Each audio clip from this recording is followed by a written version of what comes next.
Pagpalang umaga po sa bawat isa sa atin. Ako po si Daniela Shane Pron from CRC Calabanga Daughter Church. Ngayon pong araw, tayo na naman po ay makakarating sa ating tinapay mula sa langit, ang pang-araw-araw na devotion sa salita ng Diyos. Ngayong araw, matutungayan po natin ang episode na may pamagat na The Breadth and Reason of the Command na matatagpuan sa Numbers 5 verses 3 and 4. Po itong basahin mula sa ERV or Easy to Read version. Sabi po sa verse 3, whether they are a man or a woman, send them away so the camp where I am living among you will not be made unclean. At sa verse 4, so the Israelites obeyed God's command. They sent those people outside the camp and they did what the Lord had told Moses. Tayo po munang lahat ay manalangin. Panginoon, maraming salamat po sa umagang ito, sa panibagong buhay, kalakasan, hininga na pinagkaloob mo sa amin. Maraming salamat Lord dahil sa oras na ito, ikaw ang aming inuuna, ikaw ang aming pinupuri at Panginoon, kami naman po ay kakain at magkikinig ng iyong mga salita. Patnubayan niyo po kami, bigyan ng karunungan, ng wisdom na nagmumula sa inyo at sa mga kapahayagan mo, Lord, sa umagang ito. Amin po itong ma-observe,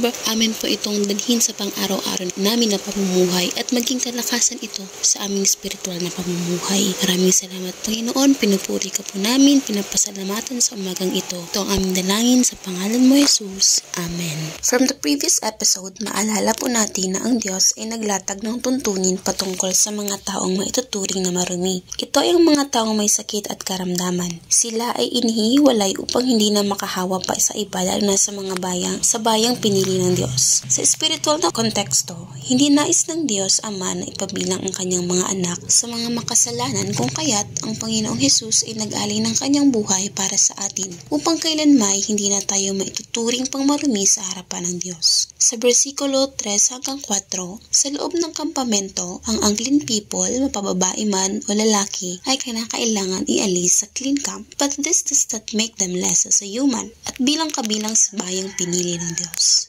Makikita natin rito ang habag at pagmamahal na ipinapakita ng Diyos sa kanyang mga anak. Habag at pagmamahal sa mga taong marurumi dahil mayroon din silang tamang lugar na paglalagian. Maalala natin na katulad ni Jesus, nakasalamuha at nakita niya iba't ibang uri ng tao, may mga malubhang sakit at karamdaman, mga sinungaling, magnanakaw, mamamatay tao at mga hindi nagpapatawad. Ngunit kailanman ay hindi nagpakita si Jesus ng panghuhusga, kundi pawang kabutihan, habag at pagmamahal ang kanyang pinadama. Sa talata ding ito, magkikita natin na may pusong masunurin at nagpapasakop ang mga Israelita.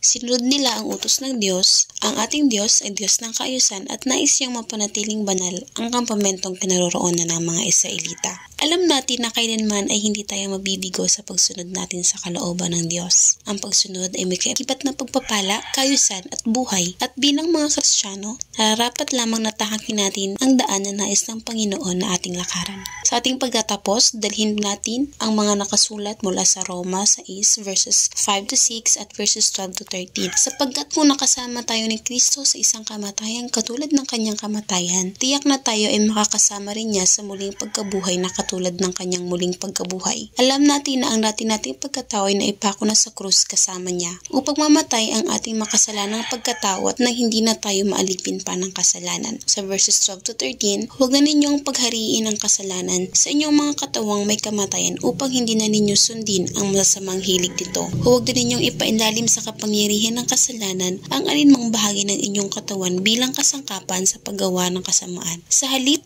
pasakop kayo sa Diyos bilang mga taong namatay na at muling binuhay. Ihandog ninyo sa Kanya ang inyong katawan bilang kasangkapan sa kabutihan. Tayo pong lahat ay manalangin. Panginoon, maraming salamat po muli sa umagang ito, sa kabutihan at pagsama mo sa bawat isa sa amin. Salamat Lord God sa mga salita mo na aming napakinggan. Ang dalangin po namin sa umagang ito ay nawa Lord, patuloy po namin maalala ang pagmamahal at pag-alay mo ng iyong buhay sa krus ng Kalbaryo upang hindi na kami magbayad, Lord. Napakalaki, Lord God, ng dapat sana naming ibayad, ngunit tinubos mo na po kami. Maraming salamat dahil binigay mo ang inyong putong anak na si Jesucristo upang mag-alay ng kanyang buhay at kami, Panginoon, ay iligtas sa pagkakasala.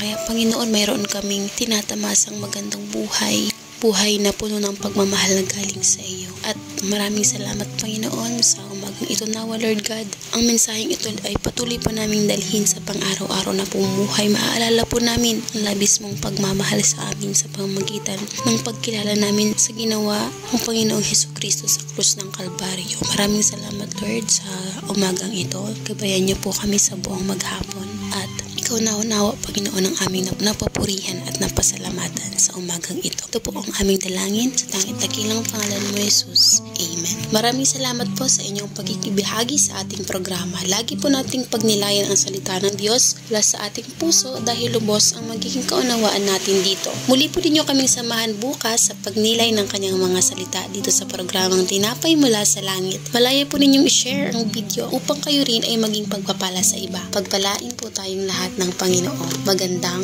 umaga.